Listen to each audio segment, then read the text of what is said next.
Yeah, you get your civic charm awesome. sign, stuff like that. Yep, cool deal. But his name is Clinton Caudle. I believe that's how you pronounce it. That's what someone said. Could be Caudle. I don't know. Yeah, if you know him, if you know Clinton, tweet us at SCG Live. Let us know how it's pronounced. Yep, but we'll see who's on the play here in just a moment. It looks like Andrew, since he's already taken a look at his hand, a lot of players will have their hand face down first. Andrew taking a mulligan to 6, looked like he didn't have any lands in hand. Andrew, a really nice guy. I'm not exactly sure what part of the country he's from. He's one of those travelers. They roam the wastes. They do, looking for wild Star City Opens to conquer. Yeah, you know, scavenge where you can, I guess. That's right. But he's a really cool guy. We talk basically every tournament that I see him at. Usually go to dinner with him and stuff.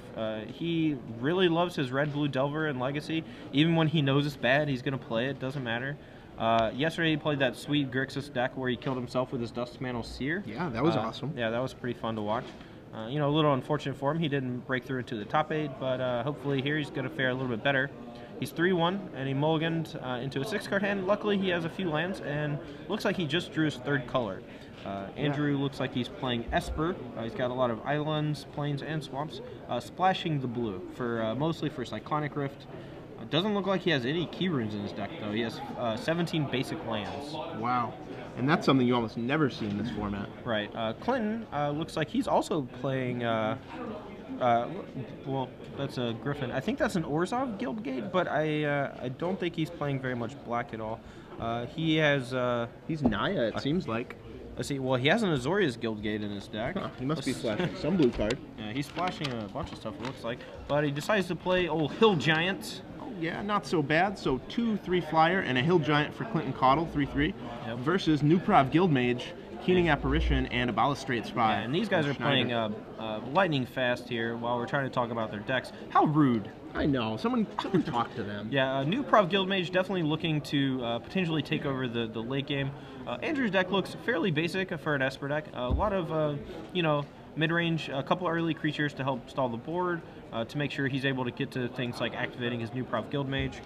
Let's take a quick look over his deck list to see if he has any big late-game bombs. Guardian of the Gateless, one of the better 5-drop flyers that he could have access to, since it can block a multitude of creatures and deal damage to all of them. War Leader's Helix on the Balustrade Spy, and Nuprov Guildmage will team up with the Keening Apparition to take down that Hill Giant. Schneider knows he's on the defensive here. He does, and that's a subtle play that I think many people wouldn't make, where he knows that he's going to be defensive, and he needs to take care of that 3/3. Excuse me. And since Clinton was tapped out from the Warrior Leader's Helix, there's no real danger of getting blown out by a combat trick, and he knows he needs to get it off the table, even at the expense of his Nuprov Guildmage. Something that's great in the very late game, but very difficult to cast. Right. And Clinton casts a 3/3 flyer here, Guardian of the Gateless, and that'll be immediately enchanted with that 1,000 Lashes. Yep, and that's the answer that... Oh, no. Well, it looks like... Treasury Thrall from Andrew Schneider is a little bit better play, even though he's going to be taking a load of damage here, 5 total in the air down to 9, but he does have that Extort as well as the 1,000 Lashes next turn to stabilize. Right, there wouldn't be many plays in his deck that would be better than the Lashes, but Treasury Thrall is one of them. Yeah, him being able to get back the Balustrade Spy to stop the you know, the Sunspired Griffin from getting in there is also important to note as well. Assuming that Clinton doesn't play a gigantic creature to block. I don't think you should read it after combat. I think you should read it well before combat. But yeah, hopefully for Clinton, the Andrew doesn't have enough time to really do anything about it. But, okay, so it's going to get launch partied. Andrew not happy about it. But a little unfortunate for Clinton that he didn't wait for the 1,000 Lashes there. Right. But he does keep Andrew from being able to get back any of his creatures with that... Treasury Thrall, right. Yep. So 1,000 Lashes down on the Guardian. Andrew Schneider seems to have stabilized at 7 life, and he's going to start chipping away at Clinton's with that Keening Apparition. All right. So I'm going to assume that the 1,000 Lashes, let's see, it triggers on the Enchanted player. So Andrew might have missed that trigger there for that 1 point of damage. I'm not sure. The life totals don't necessarily reflect exactly what they have on their life pads. And I did not see Andrew move to his life pad, but he could have done it in one swift motion. You know, 1,000 Lashes plus pass turn, take a damage. Right. He did remember it this turn. That should put Clinton down to 18, I believe. And Andrew Schneider adds, I think that's a Tithe Drinker, to his side of the board. The white creature, so you got it both turns. Okay, cool. So he did remember both triggers for the 1,000 lashes. We do have confirmation of that. From Clinton's side, it looks like we have a white creature. That is... I can't tell what that is. Is that a mythic rare? No, it's not. Snare Squad. Oh, that's the Snare Squad. Okay. We'll get that I was one up looking on at screen I was for looking you. at Andrew's list. My apologies. That's what I thought was a Hazza Snare Squad, but I couldn't find it on the deck list. So, Hazza Snare Squad able to potentially get in for some damage. Tapping down an opponent's creature. Was that a Putrefy from Clinton to take care of the Tithe Drinker? Does he have a Putrefy in his deck? I'll take a look real I quick. believe he does. Yeah, he does have a Putrefy. That does look like that is what he cast to kill the Tithe Drinker. Not only keeping Andrew from extorting, but keeping him from being able to, attack and gain a bunch of life from the lifelink. As Clinton does want to start attacking with his creatures, and following up with a Court Street Denizen.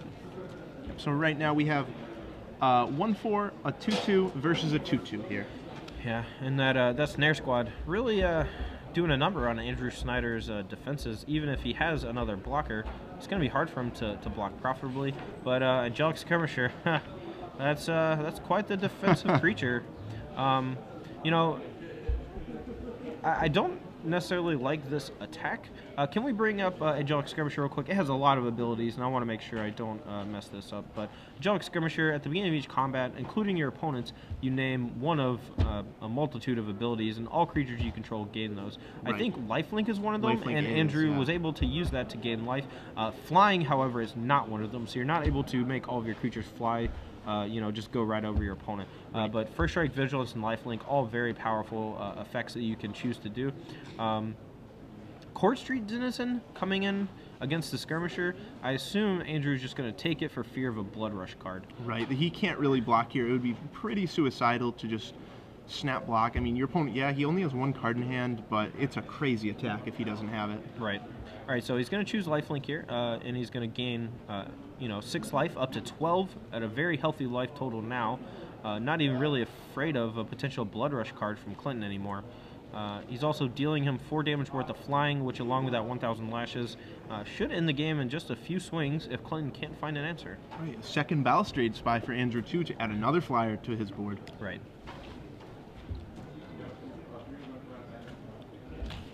All right, so Clinton, I think looks like a Vassal Soul that he drew for the turn. Gonna be a flyer to potentially block, but doesn't look like it's really gonna help him all that much. He can tap down with the Court Street Denizen, the Balustrade Spy, so he's able to attack, but opts not even to use the activated ability from the Court Street Denizen. Andrew with just a pair of lands in hand doesn't really need a whole lot else though, since he does have those 2 big flyers, as well as the ability to give all of his creatures lifelink. Not in any danger of losing the game on the spot. Oh, and this is really just the example of the dragon taking it home in limited. Yep, and sometimes that's, how it works. He used that Putrefy on a Tithe Drinker, ended up losing to an Angelic Skirmisher. You have to save your removal spells for the later parts of the game, so you're actually able to deal with the creatures that are more powerful, the big flyers. Tithe Drink, could have gained him some life. Maybe he was just trying to be more aggressive since Andrew was under 10 life, but ultimately ended up backfiring, and now he's just going to lose to those flyers from Andrew. That's right. I mean, he was still at about 20 life at the time. Yeah, there was a 1,000 lashes on his creature, but he was in no hurry. He could have waited 1 or 2 turns, let that Tithe Drinker live, no big deal. Yeah, and all he has to do, if Andrew does want to trade off his Tithe Drinker with one of his creatures, that's fine. He gains 2 life. And really, I think he was afraid more of the Extort, since that was the main way to gain life without actually trading. But he could have even just held back, his Hazda Snare Squad, and force Andrew into a very awkward situation if he wanted to attack. Right, so Clinton Caudle now on 3 life versus Andrew Schneider's 20. Yeah. How the game has turned around with this big lifelinker. Yeah. So you're telling me Angelic Skirmisher is a good card, or 4/4 flying lifelinks are good. That's what I heard. Andrew just with a couple lands and Looks like, I think that was Lazav in his hands. Wow, Looked the like Lazav? The Lazav, but he's only got one blue, so it didn't matter. Let me double check his list real quick to see if he's got it. That's exactly what that was. So it should be on multicolors. These cards are not sorted to make it easy to find. So it doesn't look like he has Lazav. I'm trying to figure out what that multicolor card was. We'll figure it out. You know, he didn't actually cast it, so maybe we'll see it for game 2 at the moment. So I saw Clinton there. He immediately pulled out a Sundering Growth. He wants to get that 1,000 lashes off the board as soon as it comes, and he'll side in at least one of those. It looked like he had 2, but is only bringing in 1. He's going to wait till he sees the rest of Schneider's deck before he sides in both. Right. Andrew doesn't look like he found anything. A little cursory look at the board, and he's going to shuffle up. Alrighty. Well, those players should be ready in just a moment after doing some shuffling. You know, Andrew taking that game basically just on the back of Angelic Skirmisher, but subtly on the back of Clinton's potential play mistake of burning his Putrefy a turn too early. Right. You know, cards like Angelic Skirmisher or just, you know, big flyers or dragons in general, or, you know, game-breaking cards that come down and you have to have an answer for them or you lose. Those are the cards you want to save your hard removal spells for, like Putrefy. Now, if he had something, you know, like a burn spell or you know, what was the blue enchantment, the new one that taps a creature? Yeah, something like Runner's Bane, where it's only got a limited number of targets. Sure, then you put it on like a Tithe Drinker, you put it on a smaller creature because that's really all it can target. But Putrefy is so valuable that it's hard to justify killing just a 2/1 creature with it, even though that creature can potentially get Andrew out of the bind by itself if you decide to make a strange attack or he draws a removal spell for your blocker. Exactly, and you know, the Tithe Drinker, if Clinton let it live, it probably would have gained 7 life, dealt Clinton 5 damage. But that's really no big deal because, as we saw, the Angelic Skirmisher dealt 20 damage. Yeah, and that's definitely worst case scenario, you know. Yeah. And like best case scenario, the Tithe Drinker, you know, drains you for 2, maybe 3 life points off of Extort, never attacks because you just have your 1/4 sitting back, you know, playing defense, and Andrew never really has a point where he wants to attack. Right. So Clinton Caudle, I'm sure now that he lost to the Angelic Skirmisher, he's going to be a little more careful with that Putrefy this game. Yep. It's always safe to assume that in sealed deck, your opponent is going to have at least 1 good rare in his deck. You know, maybe 2, maybe 3, maybe 6. Could be, but not at very least often. 1. Yeah, not very often more than 1 or 2. But, you know, if you don't have an answer to that one card and they draw it, you know, things are going to go south in a hurry. The way that, you know, Limited has progressed over the past couple years with mythic rares and, you know, moving from 5-pack sealed to 6-pack sealed, it's just a higher abundance of stronger cards. And, you know, the removal that's hard removal, like Putrefy, like a Mortify type effect, like a Doomblade type effect, those cards are just way stronger than they used to be, and you can't burn them too early. Right, and, you know, I remember losing to Visara the Dreadful way back in Onslaught Seal. There was one common that could answer Visara the Dreadful. Hold on. We got a Tavern Swindler. Somebody go get some quarters. Quarters, you say? Yeah, so Andrew, with the Tavern Swindler, basically just as a Grizzly Bear, very rare that you're going to activate the Tavern Swindler to gain life, unless you're either feeling real lucky or you're in a point where the 3 life doesn't matter that you lose, and the 6 life that you could gain does matter a lot. But here, probably, I'm really surprised he didn't just trade off with the Mastiff the previous turn. Maybe he has an Execution Swing in hand, so I think he does want to try to use that, you know, to take out his opponent's creatures here. Right, so the Mastiff's going to charge in with the Reckoner. Clinton Caudle shrugs his shoulders, say, okay, if you have the arrows, the Avenging Arrows, you have it. Yeah, but instead it seems strange that he would want to block here. Maybe he's got a removal spell and he's just trying to put Clinton in a position where he uses a Blood Rush effect or a Pump spell or something like that and gets blown out by his removal spell. But Execution Swing, taking care of that Boros Reckoner pretty easily after combat, after he does take the 3 damage from the stipulation. Right? Yep, and you know, if it was yesterday, I would have guessed it would have been a tragic slip on the Boros Reckoner, but today, this is limited. And it's a swing. Yeah, Execution Swing, being able to cast at any point. Clinton, I think, has the Giant Growth Hill Giant. I cannot remember that guy's name. To save my life, the red creature, Rubble Belt Maka. he has Rebel Belt Maka in hand, and if Andrew had made the mistake of playing his Execution Swing after damage and been very specific, like, still during combat damage, I'm going to cast this Execution Swing, then he could have still been considered an attacking creature, and that makes the Blood Rush still be able to target it. Right, so it looks like Andrew tried to cast a 5-drop, wasn't able to, only had a few lands, so instead had to cast a Balustrade Spy. What a jerk. Just got to settle for a good flyer. Yeah. 3 toughness, pretty good in this format, honestly. You see cards like Sunspire Griffin gaining a lot of traction now that all the formats have kind of converged. There's a lot of 2-force in the format. There's a lot of 2 toughness creatures in the format. So having a 2/3 flyer, very good. Whereas before, it was decent but not like backbreaking. Right. And now Andrew does have the 5 mana to cast his giant vampire monstrosity from Dragon's Maze. You know what? I can't say I even know the name of that one. All right. Well, we'll get it in a second. He's a blood drinker or something or another. Lavinia. No, that's the other one. Mirovosk, Mind Drinker. Mirovosk, something drinker. I knew it was a drinker. Yep. Most vampires are drinkers. they hit the sauce from time to time. Yep. So we have a big flying vampire. Can we get that up on the screen just so everybody knows exactly what it does? Mirovosk. And we just have a couple of flying armies battling back and forth.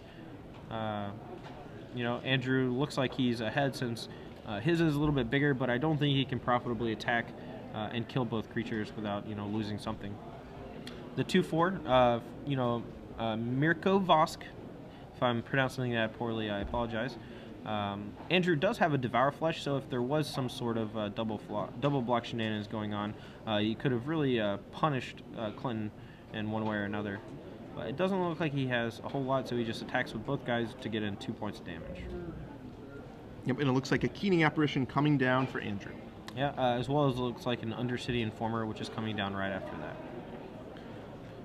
So the ability on the Mirko Vosk is actually pretty relevant because the Balustrade Spy has already milled 1 land. Clinton Caudle he has 4 lands, so the 4 lands that the Mirko Vosk mills it can be relevant, especially if it hits you a couple times. Yeah, I mean, Mirko Vosk, I think getting hit twice is basically game over. You get almost the entirety of your deck milled, if not all of your deck. Like if the last couple lands are in the bottom of your deck, that means you're not drawing spells anymore. Right. You only play about 17 lands in limited. If you already have like 4 in play, maybe 1 or 2 in hand, you don't really have that many left to go. And if the bottom 5 cards of your library has 4 lands in it or something, it's going to be pretty rough. Yep. And to be fair, it is a 2/4 flyer as well. Right. It's certainly easy to stop. 2/4 flyer for 5 is not above the curve in terms of its stats, but it's really that milling ability. It's kind of like a 10/4 flyer in that way. Yeah, it does. It's like a 10/4 flyer whenever it hits the opponent. Not really a 10/4 flyer whenever it's in combat with another creature. Right. So the Undercity Informer, along with the Keening Apparition, a sizable ground force for Andrew.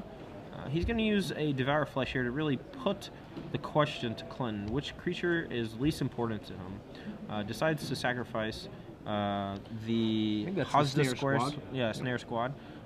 Getting it out of there.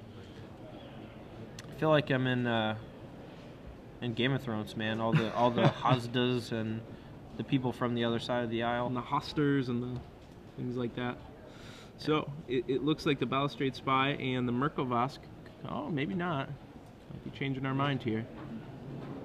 Yeah, I mean, it's possible. Like, his opponent is at 22. He kind of just wants to hold back the Vosk, just so he can either bounce off of the Sunspire Griffin or eat the Assault Griffin if he really wants to. But he opts to be aggressive here, turning all of his guys sideways and offering up a trade for free of the Keening Apparition for a couple extra points of damage.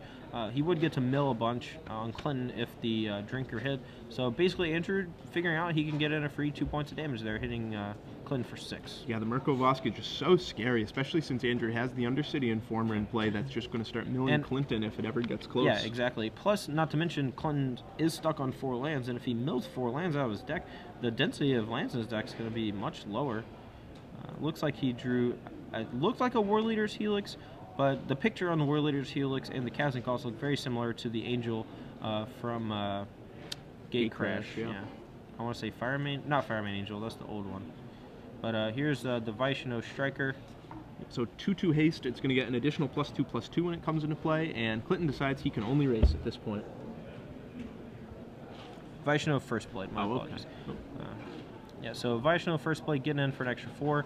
This is 9 total damage coming at Andrew. If he doesn't really have anything here, it's going to be tough for him to win this game. You know, he's going to go down to 4 life. He does have a reasonable defensive force should he decide to hold back.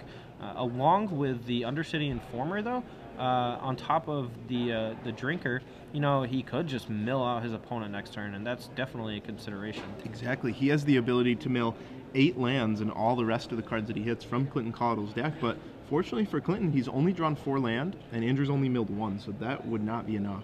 Yeah.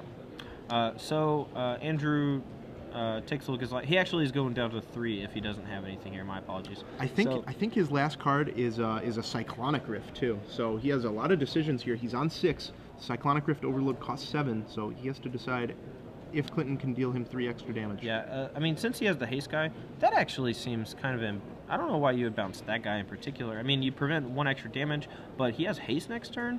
I think bouncing the Assault Griffin would be a little bit better.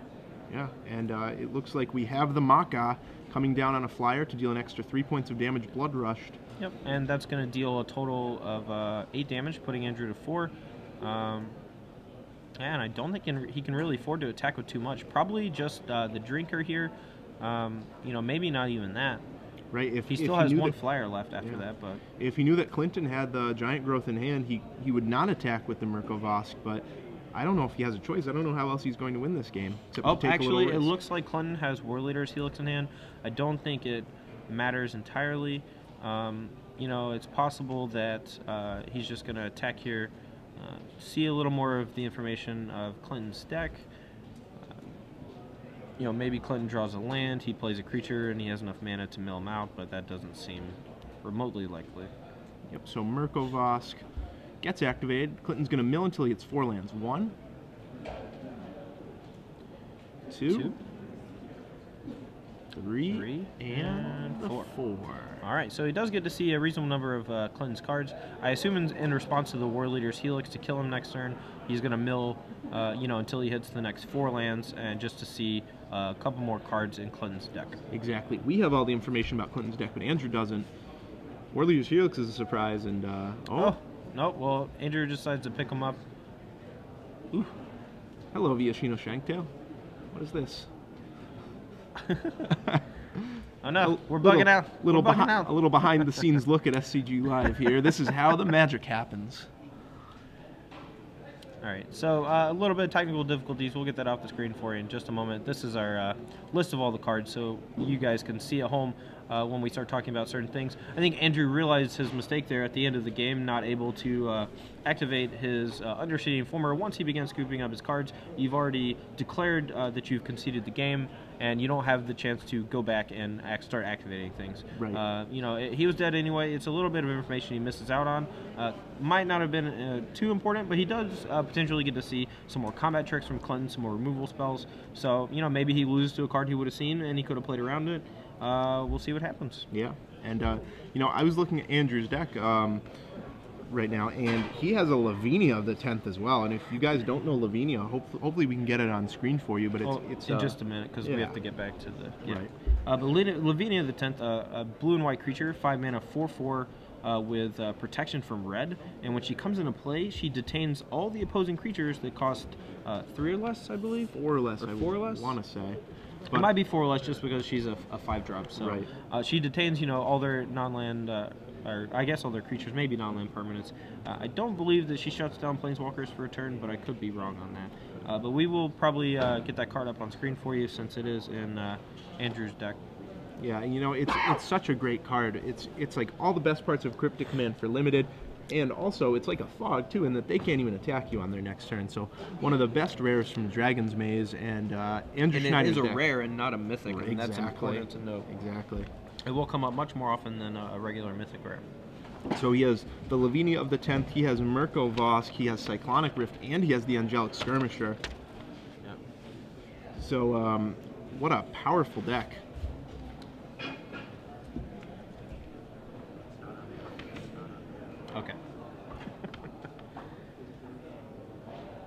All right, so they're getting ready here for game 3. Still shuffling up. Any potential sideboard cards that you might side in versus Andrew Schneider if you're Clinton? I mean, you saw the 2 really powerful flyers. Does he have anything to punish flyers? Let's take a look. Well, he's not really playing that much green. He may have access to something that can deal with flyers. He has a Towering Indrik, which he's already main decking. Yeah, it doesn't look like there's a whole lot more that he could have. Okay, well, it looks like he's just going to have to try and dodge those or beat them the honest way. Yeah, I mean, he beat them last game. Yeah, so. he did.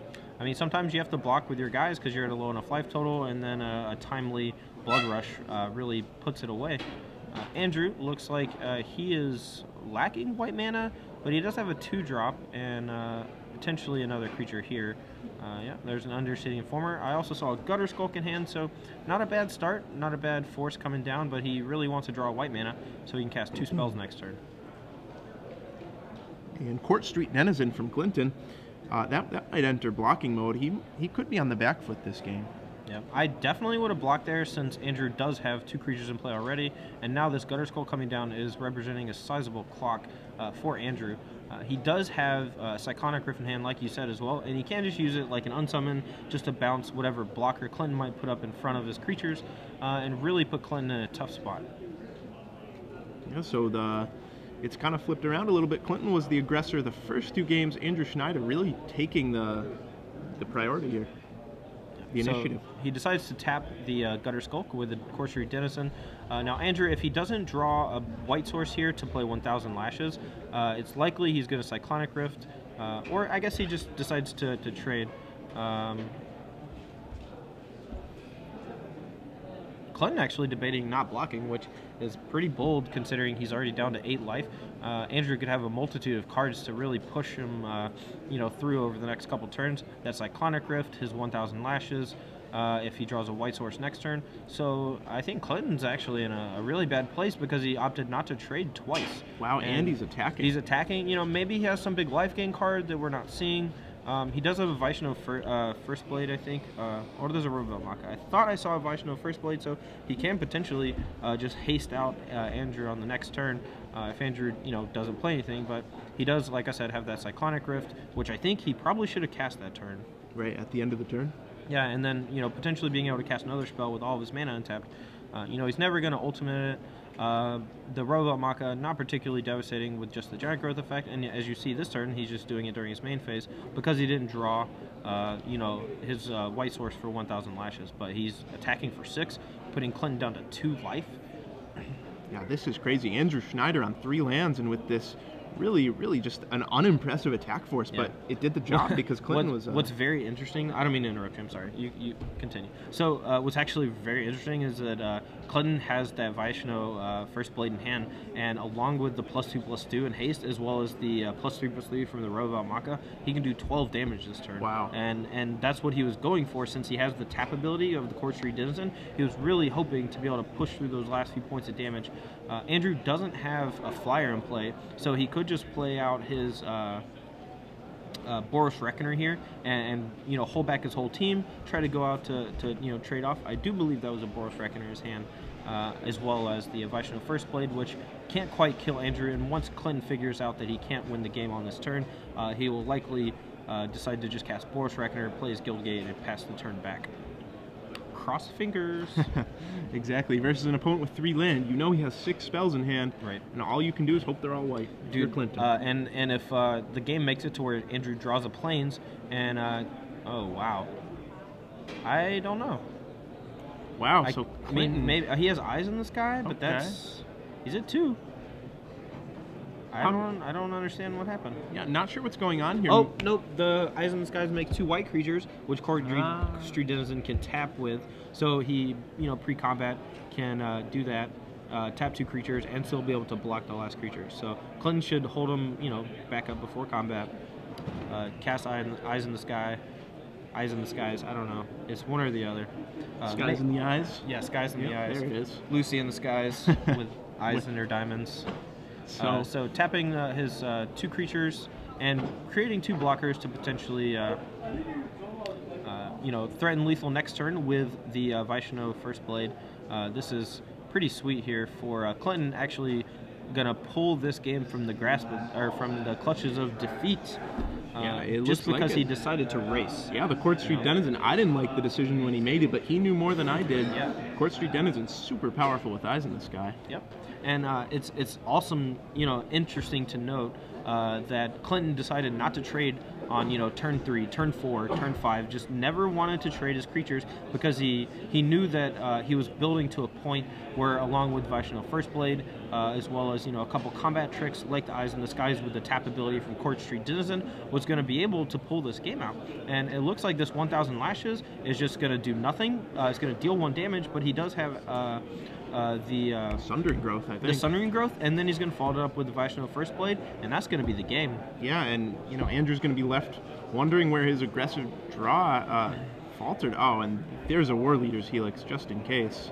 Yeah, and he does have that Rebel Belt Maka in hand too, so because of the Cyclonic Rift from earlier, so there's a bunch of different ways he can go to win this game. Andrew knows that he's probably dead from the Rucka now that the Sundering Growth is taking care of the 1,000 Lashes. But yeah.